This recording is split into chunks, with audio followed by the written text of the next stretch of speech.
இன்றைய காலகட்டத்துல பணம் சம்பாதிக்கிறது அப்படின்றது மீன்ஸ் மேக் மணி அப்படின்றதுனால மக்கள் பலரும் பல வழிகளை சேகரிச்சு இன்னைக்கு பணம் சம்பாதிச்சிருக்காங்க. ஆனா சம்பாதிச்ச பணத்தை கரெக்டான முறையில கையாளுறாங்களா அப்படின்னு சொல்லி கேட்டா அங்கதான் பலருக்கும் பல பிரச்சனை வருது. சோ இந்த நேரத்துல நமக்கு பினான்சியல் அட்வைசர்ஸ் இல்ல financial consultant financial service provide பண்ணக்கூடியவங்க பலரும் நமக்கு இன்வால்வ் ஆகி பல கைடன்ஸ் ப்ரொவைட் பண்ணிட்டு இருக்காங்க. அதன் மூலமா கஸ்டமருக்கு நிறைய சர்வீசஸ் எடுத்துக்கிட்டு இருக்காங்க. சோ இந்த இடத்துல நம்ம ஒரு சின்ன பேமெண்ட் பண்றது மூலமா ஒரு பெரிய பினான்சியல் லாஸ் அவாய்ட் பண்ணலாம் அப்படின்னு சொல்லிக்கிறேன். அதை ஹெல்த் இன்சூரன்ஸால பண்ண முடியும். இருந்தாலும் சில சமயத்துல இந்த ஹெல்த் இன்சூரன்ஸ் ரிஜெக்ட் ஆகுது. சோ இத நம்ம அவாய்ட் பண்றதுக்கு நம்மளோட பினான்சியல் சர்வீஸ் ப்ரொவைட் பண்ணக்கூடிய அந்த கன்சல்டன்ட் தெரிஞ்சிருக்க வேண்டிய ஒரு 10 பாயிண்ட் தான் நான் இங்க உங்களுக்கு சொல்றேன். சோ இந்த வீடியோ முழுமையாக பாருங்க. ஒண்ணு, நம்மளோட பாலிசியோட டேர்ம்ஸ் என்னென்ன அப்படின்றத நம்ம கஸ்டமருக்கு ரொம்ப கிளியரா எஜுகேட் பண்ணணும். உதாரணமா பார்த்தோம்னு சொல்லி கேட்டா நம்ம பாலிசியில எவ்வளவு கவரேஜ் லிமிட் இருக்கு, அது மாதிரி வெயிட்டிங் பீரியட் அப்படின்ற ஒரு விஷயம் இருக்குன்னா அது எவ்வளவு காலத்துக்கு இருக்கு, சோ என்ன மாதிரி முறையில இந்த பாலிசிஸ் இருக்கு, நமக்கு எதெல்லாம் இன்க்ளூட் ஆகும், எதெல்லாம் வராது, எக்ஸ்க்ளூட் ஆகும், இந்த மாதிரி விஷயங்களை ரொம்ப கிளியராவே நம்ம கஸ்டமருக்கு எஜுகேட் பண்ணணும். சோ இது தேவையில்லாம கிளைம் ரிஜெக்ஷன் ஆகிறத நமக்கு அவாய்ட் பண்ண முடியும். ரெண்டாவதா நம்மளோட ப்ரொபோசல் ஃபார்ம்ல கொடுக்கக்கூடிய இன்ஃபர்மேஷன்ஸ் அக்யூரேட்டா இருக்கா அப்படின்றத நம்ம பாத்துக்கணும். காரணம் என்னன்னா நம்மளோட இன்ஃபர்மேஷன்ஸ் ஒருவேளை ப்ராப்பரா இல்ல, கரெக்டான முறையில் இல்லைன்னா அதுவும் நம்மளோட கிளைம் ரிஜெக்ஷன்ஸ் ஆகிறதுக்கு ரொம்ப ரொம்ப சான்சஸ் அதிகமா இருக்கு. அப்ப நம்ம பேரு, ஏஜ், மெடிக்கல் ஹிஸ்டரிஸ் ஏதாச்சும் அதுக்கு தேவையான இன்ஃபர்மேஷன் இது எல்லாமே ப்ராப்பரான முறையில நம்ம அந்த ப்ரொபோசல் ஃபார்ம்ல பாலிசி எடுக்கும் போதே மென்ஷன் பண்ணிருக்கணும். அந்த ஒரு விஷயத்துல ரொம்ப ரொம்ப கவனமா இருக்கணும். மூணாவதா பார்த்தோம் அப்படி சொன்னா ப்ரீ எக்ஸிஸ்டிங் மெடிக்கல் ஹிஸ்டரியை நம்ம ஹானஸ்டா ப்ரொவைட் பண்ணணும். நம்மளோட கஸ்டமரை கரெக்டான முறையில் கேட்டு அவங்களோட ப்ரீ எக்ஸிஸ்டிங் மெடிக்கல் ஹிஸ்டரிஸ் ஏதாச்சும் இருந்தது அப்படின்னு சொல்லினா அதை நம்ம அந்த ப்ரொபோசல் ஃபார்ம்ல மென்ஷன் பண்றதும் அதுக்கு தேவையான விஷயங்களை கொடுக்கறதும் இது கண்டிப்பா நம்ம செஞ்சிருக்கணும். இன்னைக்கு பல மெடிக்கல்ஸ்ல பாத்தீங்கன்னு சொல்லிக்கிறேன் இந்த கிளைம் ரிஜெக்ட் ஆகிறதுக்கு காரணம் என்னன்னா ப்ராப்பரான முறையில எக்ஸிஸ்டிங் மெடிக்கல் ஹிஸ்டரியை பத்தி சொல்லாததுதான். சோ அதை கரெக்டான முறையில் சொல்லும் நம்ம ஒரு கிளைம் ரிஜெக்ஷன்ஸ் அவாய்ட் பண்ண முடியும். நாலாவது, அவங்க கரெக்டா அவங்களோட பேமெண்ட்ஸ் அந்தந்த டைம்குள்ளேயே பண்றது பார்க்கணும். சோ பாலிசி எப்பயுமே இன்ஃபோ ஸ்டேட்டஸ்ல வச்சுக்கணும். லேப்ஸோ இல்ல டிலே பேமெண்ட்டோ இந்த மாதிரி விஷயங்கள் நம்ம அவாய்ட் பண்றது ரொம்ப ரொம்ப நல்லது. காரணம் இது கஸ்டமருக்கு சில சமயத்துல தெரியாம போகலாம். சோ பாலிசி கரெக்டா டியூ டேட்லயே பேமெண்ட் பண்றது ரொம்ப ரொம்ப நல்லது.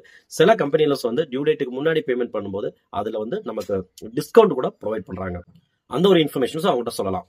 அஞ்சாவதா பார்த்தோம் சொன்னீங்கன்னா ப்ராப்பரான டாக்குமெண்ட்ஸ் சப்மிட் பண்ணணும். நம்ம எப்படி இருந்தாலும் கிளைம் போகும்போது அங்க என்னென்ன விஷயங்கள் தேவை அப்படின்ற எல்லாமே ப்ராப்பரா நம்ம அது மெடிக்கல் பில்லா இருக்கட்டும் இல்ல தேவையான எக்ஸிஸ்டிங் மெடிக்கல் ஹிஸ்டரிஸா இருக்கட்டும், ஸோ என்னென்ன தேவையோ அதை ப்ராப்பரான முறையில் அக்யூரேட்டான முறையில் அங்க நம்ம சப்மிட் பண்ணணும். இந்த மாதிரி நம்ம கொடுக்கும்போது நமக்கு கிளைம் ரிஜெக்ஷன்ஸ் வரதோ இல்ல ஒரு கிளைம் ரீஇம்பர்ஸ்மெண்ட்ஸ் லேட் ஆகிறதோ நம்ம அவாய்ட் பண்ண முடியும். ஸோ அந்த விஷயத்துல நம்ம ரொம்ப கிளியரா இருக்கணும். ஆறாவதா பார்த்தோம்னு சொல்லிங்கன்னா வெயிட்டிங் பீரியட் அப்படின்றத பத்தின கண்டிப்பா கஸ்டமருக்கு எஜுகேட் பண்ணிருக்கணும். சோ இந்த வெயிட்டிங் பீரியட் ரூல்ஸ் பொறுத்த வரைக்கும் அது எவ்வளவு காலம் இருக்கு, இல்ல அந்த வெயிட்டிங் பீரியட்ல ஏதாச்சும் கஸ்டமர்ஸ்க்கு அதுல சொல்லப்பட்ட விஷயம் நடக்குது அப்படின்னு சொன்னா கிளைம் கிடைக்காது அப்படின்ற விஷயத்த முன்னாடி அவங்கள்ட்ட சொல்றது மிகப்பெரிய கிளைம் ரிஜெக்ஷன்ஸ் அவாய்ட் பண்ண முடியும். ஒரு நல்ல அண்டர்ஸ்டாண்டிங்லையும் கொண்டு போக முடியும். ஏழாவதா பார்த்தோம் அப்படின்னு சொல்லிங்கன்னா நம்மளோட நெட்வொர்க் ஹாஸ்பிட்டல்ஸ் யூஸ் பண்ண சொல்றது. சோ கஸ்டமர் எப்பயுமே நம்மளை சுத்தி இருக்கக்கூடிய கேஷ்லெஸ் நெட்வொர்க் ஹாஸ்பிட்டல்ஸ் என்னென்ன அப்படின்ற விஷயத்த தெரிஞ்சு வச்சிருக்கணும்.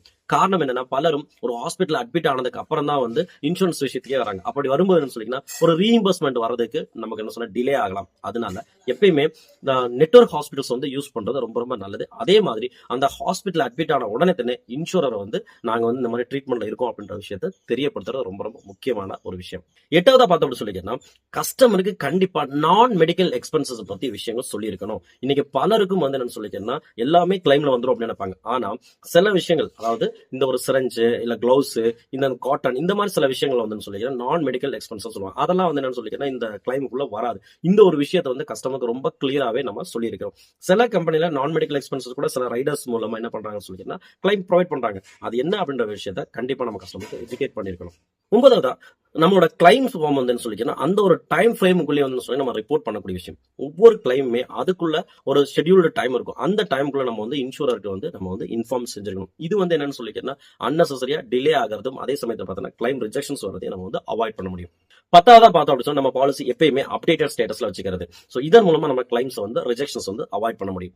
ஸோ உதாரணமா பார்த்தோம்னா நமக்கு லைஃப் ஸ்டைல் மாறுதுன்னா இப்போ நம்ம மேரேஜ் ஆயிடுச்சு இல்ல குழந்தை பிறந்துருச்சு இந்த மாதிரி விஷயங்கள் கண்டிப்பா நம்ம அப்டேட் பண்ணிக்கணும். அப்டேட் பண்ணாம இருந்ததுன்னா சில சமயம் நமக்கு கிளைம் ரிஜெக்ட் ஆக சான்சஸ் இருக்கு.